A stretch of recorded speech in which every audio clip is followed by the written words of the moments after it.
नमस्कार, विदर्भ की बात वीकेबी न्यूज के प्राइम टाइम में आपका स्वागत है। अब रुक करते हैं आज के हेडलाइंस पर।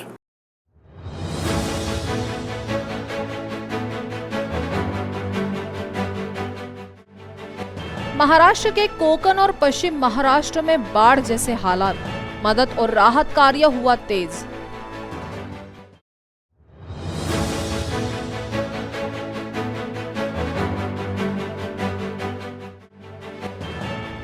कारगिल विजय दिवस की 22वीं वर्षगांठ पर श्रद्धांजलि कलश पहुंचा नागपुर, महापौर ने दी शहीदों को श्रद्धांजलि।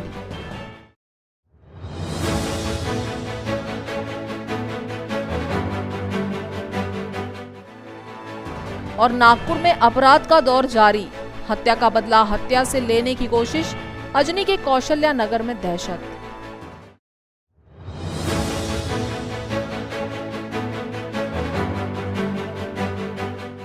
और अब खबरें विस्तार से। महाराष्ट्र में मानसूनी बारिश के कहर के चलते 2 दिनों में 129 लोग अपनी जान गंवा चुके हैं। भूस्खलन और बाढ़ के कारण रायगढ़, रत्नागिरी एवं सातारा में हुई इन घटनाओं में कई लोग अब भी मलबे में दबे हुए हैं। कई मकान तबाह हो चुके हैं। महाराष्ट्र के मुख्यमंत्री उद्धव ठाकरे ने हेलीकॉप्टर से बाढ़ प्रभावित महाड़ का दौरा किया। वह अपनी यात्रा के दौरान बाढ़ प्रभावित तलाई गांव का भी दौरा करेंगे। एनडीआरएफ की टीम रत्नागिरी जिले के बाढ़ प्रभावित निचले चिपलून इलाके में बचाव और राहत अभियान चला रही है। भारी बारिश के बाद महाराष्ट्र के कई हिस्सों में सड़कें जलमग्न हो चुकी है। एनडीआरएफ लोगों के बीच भोजन वितरित कर रही है। भारी बारिश के कारण सांगली जिले के तंदुलवाड़ी गांव में बाढ़ आ गई है। बचाव और राहत कार्य जारी है। राज्य में बाढ़ से अब तक 76 लोगों की मौत हो चुकी है।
आम्ही पाण्यात अडकून आहे।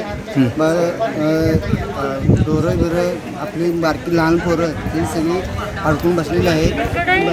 ढोरं बी स्थलांतरित स्थलांतरित केलेलं आहे आणि आपलं आम्हाला न्यायाची सेवा करायला ही तुमचे आभार आहे की आम्ही काही नाही इंडियाची संकट आम्हाला टळू दे, लवकर बाहेर काढू दे, हे आमचं उद्देश आहे।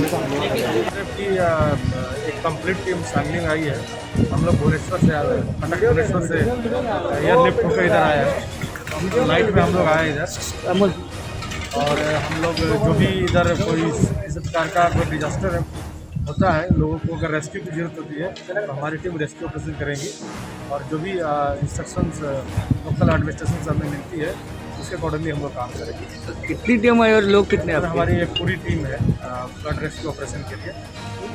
24 की टीम है, 3 ऑफिसर एंड 21 जवान। सांगली मिरज आणि कुपवाड शहर महानगरपालिका क्षेत्रामध्ये पाण्याची पातळी 49.4 फुटापर्यंत पोहोचलेली आहे। 45 फुटांच्या पुढे धोका पातळीला सुरुवात होते। गेल्या 2019मध्ये जो महापूर आला होता त्यामध्ये 57.6 फुटापर्यंत पाण्याची पातळी पोहोचलेली होती। यावर्षी मात्र पाण्याची पातळीचा पुढच्या 2 तासांचा अंदाज बांधून प्रशासनाने लोकांचं स्थलांतर करायला सुरुवात केलेली होती। 2019च्या महापुराचा अनुभव बघता नागरिकांनी सुद्धा यावेळेस वेळेच्या आधी स्थलांतरित होणं पसंत केलेलं आहे। आतापर्यंत 10,000 पेक्षा अधिक नागरिक महानगरपालिकेच्या निवारा केंद्रांमध्ये किंवा भाड्याने घेतलेल्या खोल्या किंवा नातेवाईकांमध्ये स्थलांतरित झालेले आहेत. आतासुद्धा मोठ्या प्रमाणावर स्थलांतरण होत आहे. 2019च्या महापुरामध्ये असा काही भाग होता की जो चारी बाजूने पाण्याने वेढला गेला होता. असा सांगलीवाडी भाग आणि मिरज शहरातला कृष्णा नदीकाठचा भाग हा पूर्णतः आम्ही रिकामा करण्यात यशस्वी झालेलो आहोत. इथले सगळेच नागरिक स्थलांतरित झालेले आहेत. मात्र नागरिकांना अजूनही माझी विनंती आहे की पाण्याच्या पातळीमध्ये सतत वाढ होत आहे. अजूनसुद्धा पाणी पातळी स्थिर झालेली किंवा कमी झालेली निदर्शनास आलेली नाही.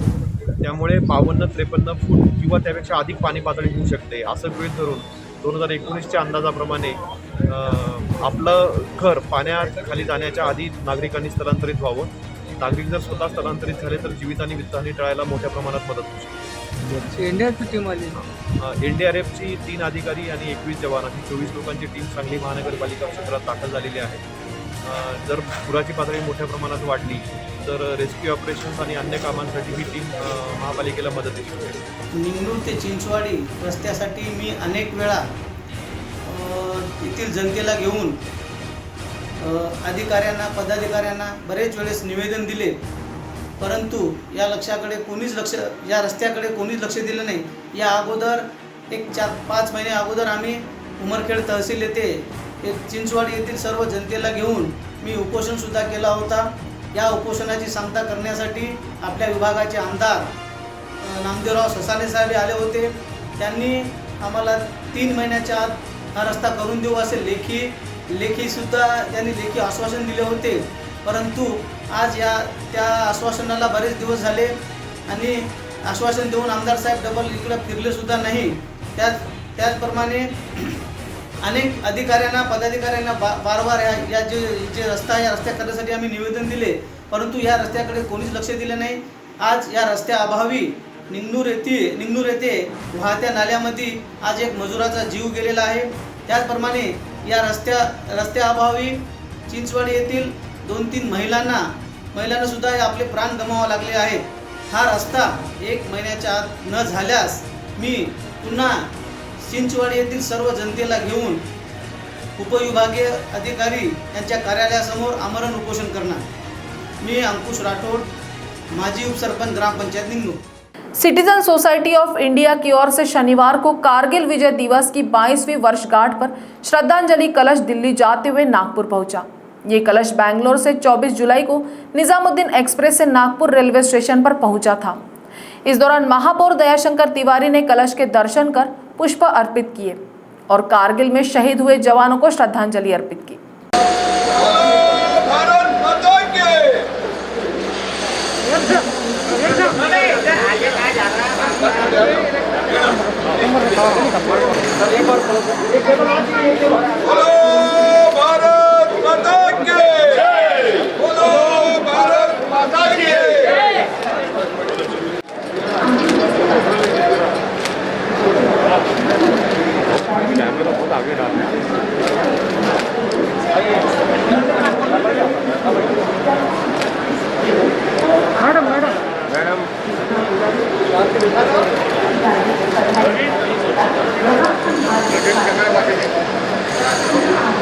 मैडम थोड़ा मांगिए। 2 साल पहले हम लोगों को सोलापुर का मौका मिला था। 2 मुद्दे मैंने देखा है, तो एक ट्रेंड तो करना रहता है, मगर जो महाराष्ट्र जनता के तरफ जो देख रहे हैं 2 मुद्दे कई दूसरे राज्य देखने को नहीं मिलता है और हमें नहीं मिलता। दोनों प्लान कन्याकुमारी होते हुए आज हम लोग प्लस के साथ जो बच्चा है वो भी डिफरेंट राज्य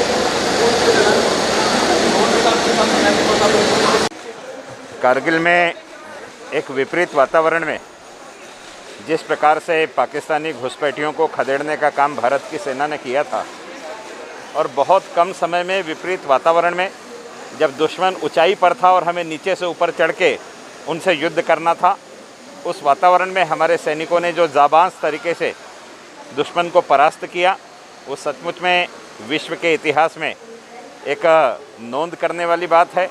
विश्व हमेशा उस युद्ध को याद रखेगा कि कितने कम समय में हमने उस युद्ध में विजय प्राप्त की थी। लेकिन उस युद्ध में जो लोग शहीद हुए हैं उनकी शहादत को ये देश कभी नहीं भूल सकता। भारत की सीमा पर भारतीय सैनिक अपने रक्त से भारत माता का रक्ताभिषेक करते हैं, तब जा कर के हम चैन की नींद अपने घरों में सो पाते हैं करके। ऐसे समस्त सैनिकों के बलिदान को ये देश कभी भूल नहीं सकता। मैं मेरा सौभाग्य समझता हूँ कि आज मुझे 27 पवित्र नदियों का जल आज कारगिल में जहाँ स्मारक बना है उस स्थान पर भारतीय सेना के द्वारा यात्रा के रूप में ले जाया जा रहा है और उन कलश में अलग अलग प्रांत के विद्यार्थियों ने जो फूल की पंखुड़ियाँ उन सैनिकों को समर्पित की है, एक एक पंखुड़ी का भी समावेश है। ये सारा कर्नाटक के राज्यपाल की आंखों के सामने यह घटना हुई और वह सारे कलश आज नागपुर से होकर कारगिल की दिशा में गुजर रहे हैं, उस पवित्र नदियों के जल का पूजन करने का और उन शहीदों के पास तक अपने भाव भेजने का सौभाग्य मुझे मिला। इसलिए सेना की उस टीम का जो इसको लेकर के नागपुर से रवाना हुई है, मैं उनका विशेष रूप से अभिनंदन करना चाहता हूं, आभार भी व्यक्त करना चाहता हूं कि एक अच्छा काम सेना हमेशा ही करती है, लेकिन इस बहाने आज वे नागपुर आए तो नागपुर करों के दिल में फिर से वो पुरानी यादें जो कारगिल के युद्ध के समय थी फिर से जिंदा हो गई। शहीदों की शहादत के आधार पर यह राष्ट्र जिंदा है, उसे हम कभी नहीं भूल सकते। मैं पुनश्च विनम्र अभिवादन करता हूं उन शहीदों को जिन्होंने कारगिल में अपना बलिदान किया। मुझे लगता है कि कारगिल की शहादत में जितने शहीद हुए उन सभी को तत्कालीन अटल बिहारी वाजपेयी जी की सरकार ने यथायोग्य जो मदद होनी चाहिए थे पूरी मदद की है। कारगिल के शहादत का कोई भी रणबांकुरा इनसे अछूता नहीं है। हाँ, अगर ऐसा कोई व्यक्ति आपके ध्यान में है जो जिस सेना में जिसकी शहादत हुई है और उसको न्याय नहीं मिला है, मैं व्यक्तिगत तौर पर जो भी एक महापौर की हैसियत से उस बात के लिए कर सकता हूं, मैं पूरा प्रयास करूंगा। नागपुर में हमारे माननीय सम्माननीय नितिन जी गडकरी केंद्रीय मंत्री हैं, उनके संज्ञान में यह बात ला करके तुरंत उसका निराकरण करने का विश्वास दिलाता हूँ। सर, इसमें ये सिर्फ कलश के अंदर सिर्फ नदियों का पानी है, क्योंकि कलश की अस्थियों का हमें परमिशन नहीं मिलती, नदियों का पानी है।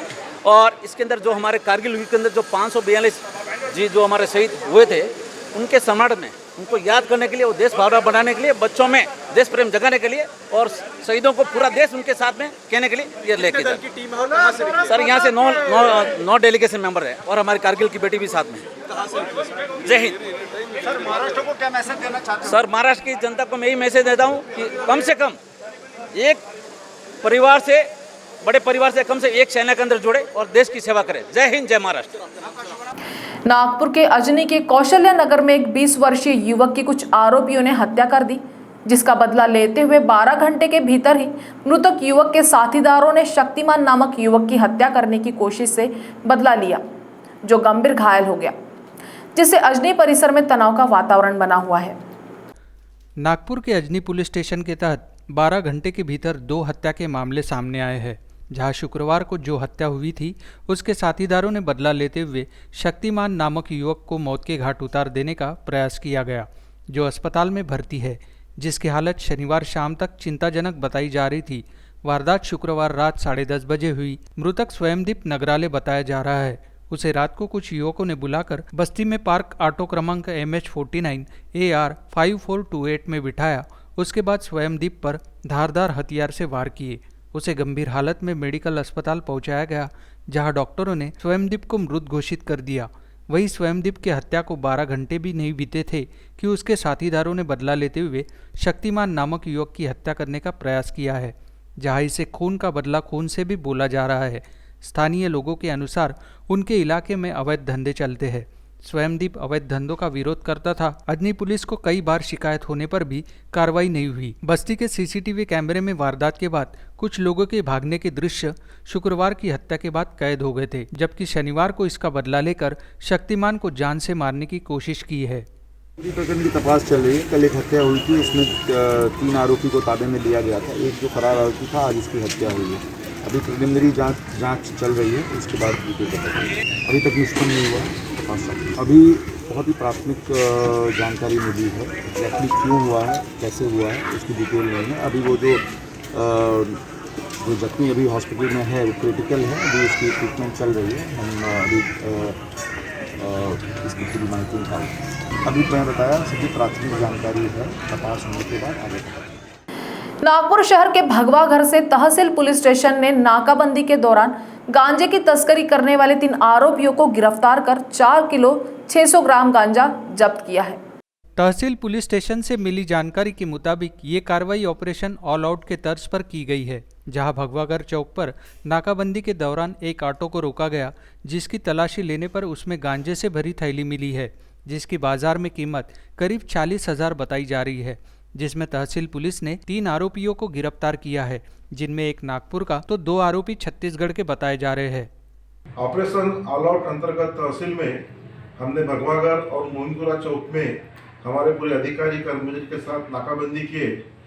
नाकाबंदी के दरमियान भगवागर में एक सस्पेक्टेड ऑटो हमको सीए रोड से मोहनपुरा चौक की तरफ जाते हुए दिखा, तो ऑटो को हमने रोक दिया और ऑटो की जब पूरी चेकिंग किए तो ऑटो के पिछले हिस्से में गांजा के 3 बैग हमको मिले, जिसमें करीब 4 किलो 600 ग्राम गांजा था, जो करीब 46,000 रुपये का था।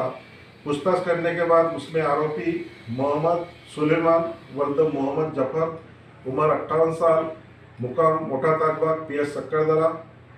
दूसरा आरोपी योगेश कुमार सुंदरम नेताम, उम्र 18 साल, मुकाम भतरावाला, तालुका फरसगांव, जिला कोंडगांव, छत्तीसगढ़।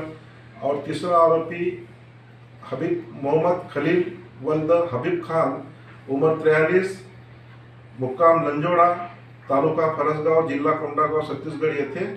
इन्होंने आरोपी यूपी से लाया था और वो चिल्लर बिक्री करने के लिए मोहनपुरा में आए थे। उनको धर दबोच लिए और कायदेशीर कार्रवाई करते हुए पुलिस स्टेशन तहसील के अंतर्गत अपराध नंबर 681। अमरावती जिले में पिछले 3 दिनों से शुरू मूसलाधार बारिश के चलते ग्रामीण भागों में बाढ़ जैसी परिस्थिति निर्माण हुई है, जिसका जायजा लेने के लिए अमरावती जिले की सांसद नवनीत राणा पहुंची हुई थी। अमरावती जिले में हो रही मूसलाधार बारिश से जनजीवन प्रभावित हुआ है, जहां जिले के खरतलेले गांव का नाला पूरा भर जाने से गांव 2 हिस्सों में बंट गया है, जिसकी जानकारी अमरावती की सांसद नवनीत राणा को मिलते ही वो परिस्थिती का जायजा लेने खुद वहां पहुंची थी। आणि या गावामध्ये मेजरली प्रॉब्लेम पाहायला आपण आलो, कारण की 2 परिवाराचे मुख्य जे पूर्ण परिवाराचं पालन पोषण करणारे जे 2 लोक होते, ते या जे नाला आहे खूप मोठा आहे आणि त्याच्यामध्ये ते वाहून गेले। तर त्यांच्या घरात आपण भेट द्यायला आलो या गावामध्ये, आणि जर इकडची परिस्थिती पाहिली तर या गावामध्ये 2 पार्ट झालेले आहेत। गावाचे नाल्याचे त्या भागाने एक पार्ट झालेला आणि या भागाने एक पार्ट झालेला आहे, आणि तो पूल पाणी त्याच्या पुलाच्या वरतून चालला आहे। तर या नाल्याचा मला वाटते की गेल्या कितीक वर्षापासून लोकप्रतिनिधी असेल, कोणावरही आपल्याला काही बोलायचं नाही आहे, पण आपलं इम्पॉर्टन्स या कामाला आपल्याला द्यावं लागेल, नाहीतर लहान मुलं जर पाणी तटकले तर तेही वाहून जाण्यात काही हे राहणार नाही आहे, कारण की 2 दुर्घटना या गावामध्ये झालेली आहे। आणि येणाऱ्या भविष्यामध्ये एवढे वर्षापासून जे इकडचे लोकप्रतिनिधी करत आहे, त्यांनी आजपर्यंत काय केलं तेच समजायला खाली नाही आहे। त्याच्यासोबत याच गावामध्ये स्मशानभूमी आणि कब्रिस्तानचे आठासुद्धा या गावाला नाही आहे। जे शेवट आपण जिथे जातो ती जागासुद्धा या गावाच्या लोकांना अंतिम संस्कारसाठी भेटत नाही आहे। तर मला वाटते कुठे ना कुठे आपल्याला या गावासाठी हे कामं करून आणणे खूप गरजेचे आहे, कारण स्मशानभूमी आणि कब्रिस्तान आणि हा पूल मला वाटते एक लोकप्रतिनिधी म्हणून आपण याची जबाबदारी घेतली पाहिजे, आणि ज्यांनी नाही केला त्यांना सुद्धा आपण प्रेशर टाकणार आहे की याला कोणते फंडा माध्यमातून हा गावाचा हा विकास तर एटलीस्ट आपण केला पाहिजे, आणि जे दोन्ही ठिकाणी 8 नाही आहे त्याच्यासाठी मी सुद्धा पाठपुरावा करीन, कारण या गावाची जी टीम आहे सरपंच उपसरपंच। पश्चिम महाराष्ट्र और कोंकण में बादल फटने से बरसी आफत के कारण अभी भी कई परिवार मदद की प्रतीक्षा में हैं। ये बात सही है कि सातारा जिले के वाई तहसील के गांव में प्रशासन पहुंचने में विफल रहा, जिस पर अभी राजनीति करने की आवश्यकता नहीं, बल्कि आगे आकर मदद कर अपने भाई बहनों को बचाने का कार्य करना चाहिए। ये कहना है कांग्रेस के प्रदेश अध्यक्ष का, जो शनिवार को नागपुर एयरपोर्ट पर मीडिया को जानकारी देते हुए बोल रहे थे। की हे जांभळी जे गाव आहे वाई तालुक्यातलं सातारा जिल्ह्यातलं, तिथं प्रशासन पोहोचलंच नाही, ही गोष्ट खरी आहे। युवक काँग्रेसचे पोरं आमचे त्या ठिकाणी गेलेत, JCB घेऊन गेलेत, त्या ठिकाणी पाण्याची दिशा जी गावाकडे होती ते पाण्याची दिशा बदलवून त्यांनी गावाकडची दिशा ते गाव वाचवलं, नाहीतर त्याही ठिकाणी अनेक लोकांचा मृत्यू झाला असता। म्हणून काँग्रेस, मी मगाशी सांगितलं की काँग्रेस राजकारणाच्या पलीकडे जाऊन फक्त थातुरमुतूर करण्यापेक्षा मी आलो होतो आणि गेलो होतो हे आतापर्यंत आपण अनेक आमचे मित्र आमच्या विरोधी पक्ष नेत्यांना आम्ही पाहिलेलं आहे.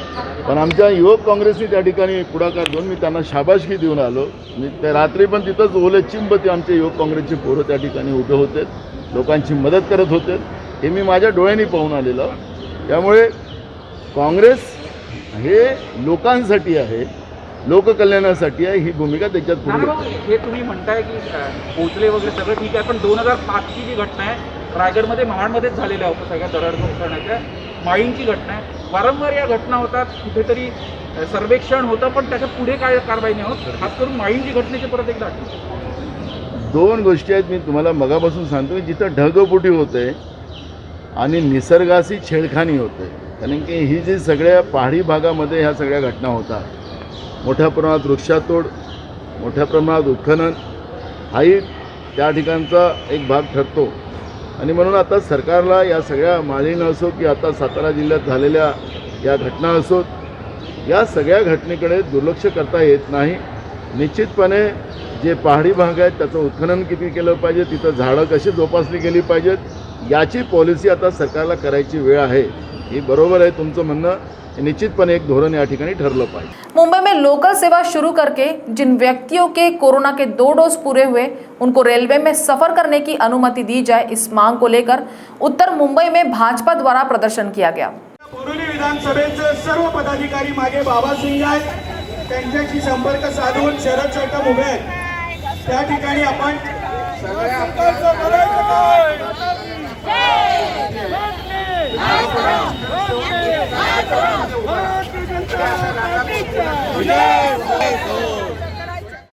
भारतीय जनता पक्ष के विधायक और विधान परिषद के विरोधी पक्ष नेता प्रवीण दरेकर की मौजूदगी में उत्तर मुंबई में प्रदर्शन किया गया.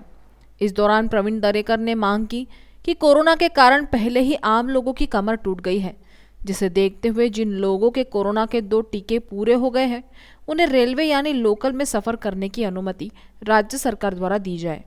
यही नहीं, आम जनता टैक्सी और ऑटो का किराया रोजाना नहीं दे सकती है, जिसके कारण राज्य सरकार इस बात को जल्द समझे और रेलवे में सफ़र करने की अनुमति दे.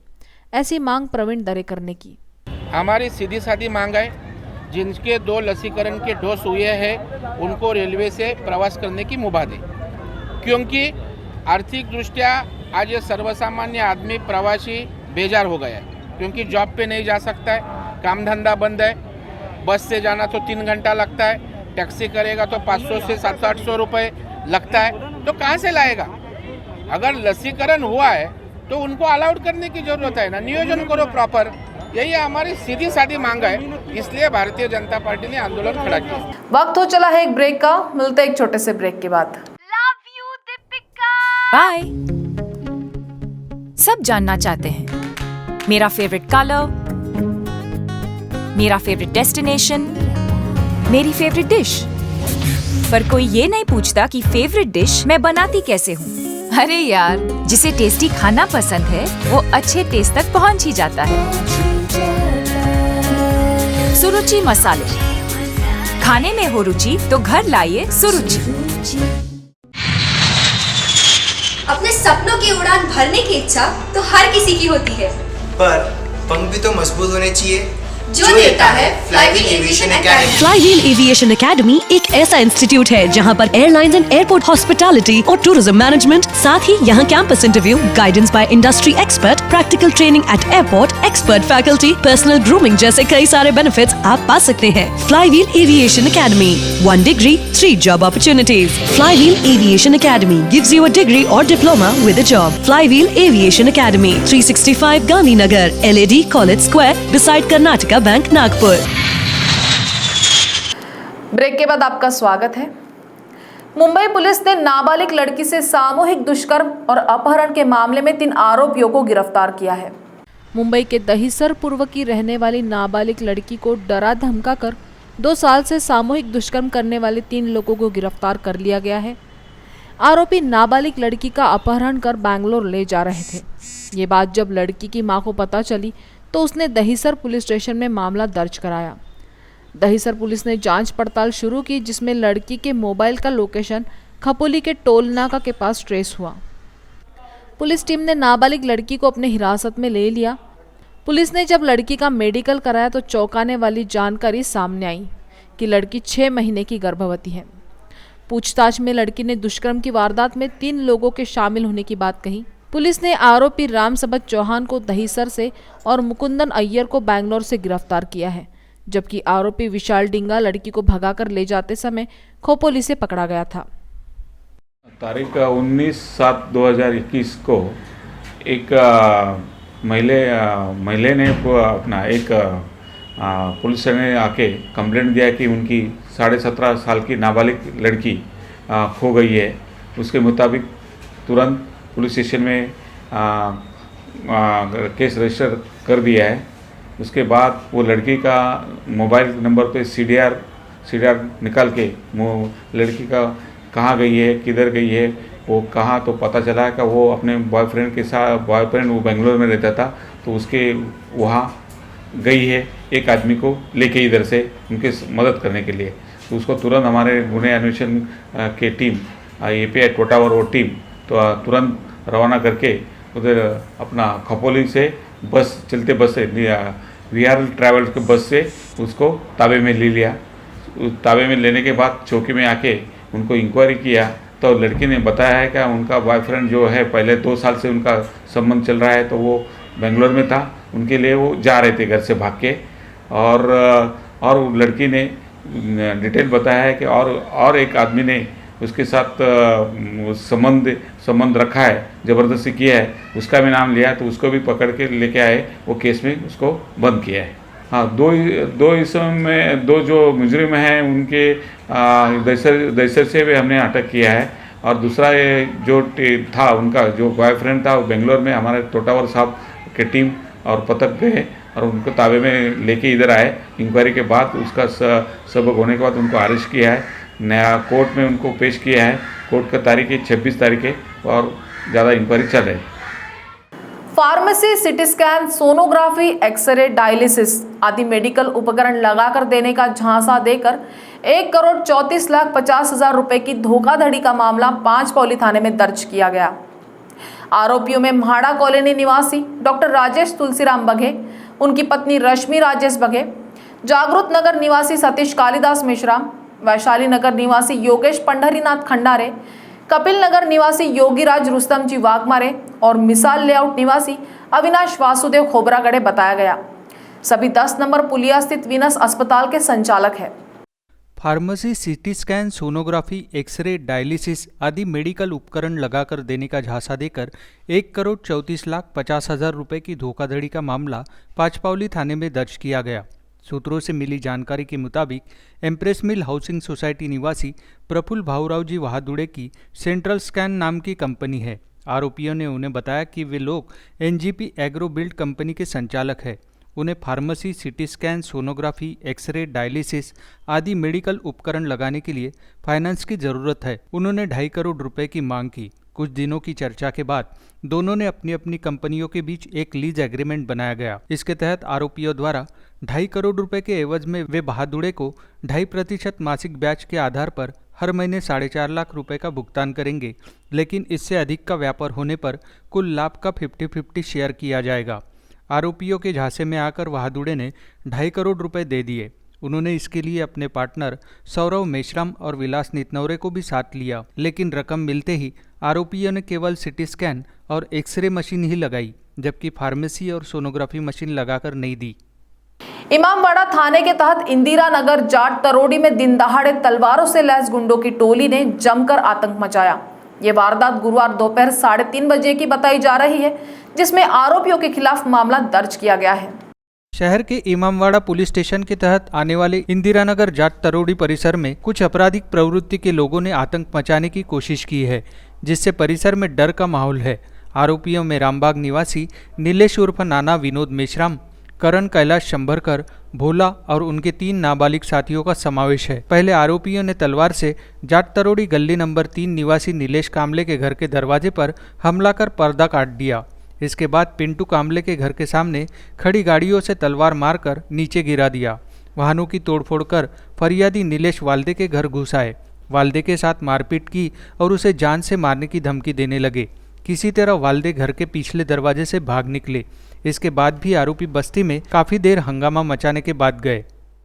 दुपारच्या सुमारास आरोपी नावी निलेश उर्फ नाना मेश्राम याने जाट तरोडीमध्ये इंदिरानगर नंबर 3 गल्लीमध्ये प्रेम प्रकरणातून प्रेयसीच्या घरासमोर त्याच्या 4-5 साथीदारांसह हातामध्ये तलवारीसारखी घातक शस्त्र घेऊन दहशत माजवली होती। त्याने लोकांच्या घरांवर तलवारीने हल्ले केले होते, 2 गाड्या फोडल्या होत्या आणि फिर्यादी जो आहे त्याच्या घराचा कडिकोंडा तोडून तो आतमध्ये प्रवेश केला आणि फिर्यादीला हाताबुक्क्यांनी मारहाण केली होती।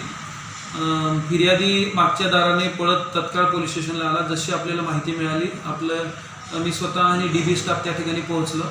आपण संध्याकाळपर्यंत सर्चिंग ऑपरेशन राबवून या गुन्ह्यातील 6 पैकी 5 आरोपी निष्पन्न करून 5 आरोपींना अटक केलेली आहे आणि त्यांच्याकडून प्राणघातक शस्त्र देखील जप्त केलेली आहे। काल रात्री आरोपींविरुद्ध गुन्हा दाखल करण्यात आलेला आहे आणि आज रोजी आरोपींना मान्य कोर्टात हजर करीत आहोत। बरोबर आहे, यामध्ये 6 आरोपींपैकी 3 हे जुवेनाईल आरोपी आहेत आणि या गुन्ह्यातील मुख्य आरोपी जो आहे निलेश उर्फ नाना मेश्राम याच्यावर 4 गुन्हे दाखल आहेत। एक 302चा पण गंभीर गुन्हा त्याच्यावर दाखल आहे आणि गेल्या महिन्यातच आपण त्याच्यावर तडीपारीचा प्रस्ताव देखील पाठवलेला आहे। जिलाधिकारी विमला आर एवं मनपा आयुक्त राधाकृष्णन बी ने अगले आदेश तक कोरोना लॉकडाउन को आगे बढ़ा दिया है। मतलब अगले आदेश तक अब तक जो नियम लागू है वही जारी रहेंगे। 4 बजे तक ही छूट मिलेगी और शनिवार व रविवार को सब बंद रहेगा। इसके पूर्व राज्य सरकार के निर्देश पर 17 जुलाई को सिटी सहित पूरे जिले में लॉकडाउन को 26 जुलाई तक बढ़ाया गया था। जिलाधिकारी विमला आर और मनपा आयुक्त ने उक्ताशय का आदेश जारी किया था। उसके बाद रेस्टोरेंट और होटल संचालकों की ओर से मांग की गई थी कि उन्हें रात 8 बजे तक खोलने की अनुमति दी जाए। उक्त प्रस्ताव प्रशासन की ओर से सरकार को भी भेजा गया था, लेकिन अब तक उस पर कोई निर्देश नहीं आए हैं। अब जो लॉकडाउन जारी था उसी गाइडलाइन को अगले आदेश तक बढ़ा दिया गया है। 4 बजे के बाद होटल, रेस्टोरेंट आदि से होम डिलीवरी जारी रहेगी। शादी समारोह में सभागृहों की क्षमता से 50% या 50 लोगों में जो कम हो की उपस्थिति में दोपहर 4 बजे तक ही आयोजन निपटाना होगा। इसके लिए 3 घंटे का ही समय दिया गया है। किसी भी तरह के सामाजिक, सांस्कृतिक व मनोरंजन कार्यक्रम में उक्त नियम लागू किया गया है। अंतिम संस्कार में केवल 20 लोगों की उपस्थिति ही रहेगी।